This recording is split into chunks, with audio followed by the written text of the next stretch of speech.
Όλοι τελειώνουν. Είμαστε εδώ μαζί με την Μαρικέλη, baby. και έχουμε έρθει στη φωτογράφηση της Star Beauty, το πιο viral προϊόν για τα δοντάκια σου, για να είναι πάντα λευκά.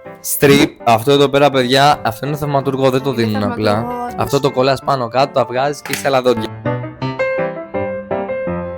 Μαρικέλη, κάθε πότε πλένεις τα δόντια σου?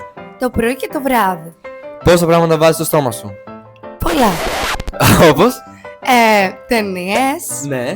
οδοντόκρεμα, Πενάκια. πενάκια, color correctors, τα πάντα.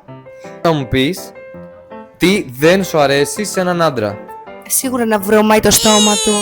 και να έχει απλά δόντια. Τι είναι πιο ωραίο, ένα στραβό χαμόγελο ή λευκά δόντια? Λευκά δόντια.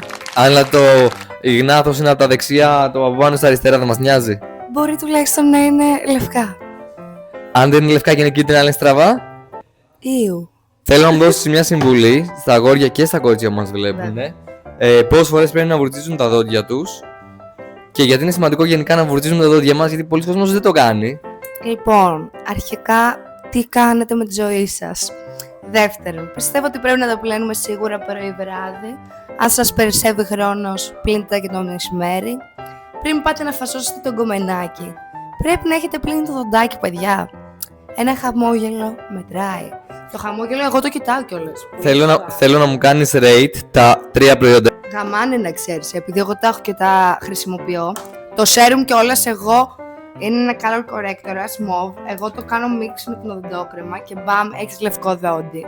Βάζεις και το whitening strip μετά, το βγάζεις, μπαμ, λευκό δόντι.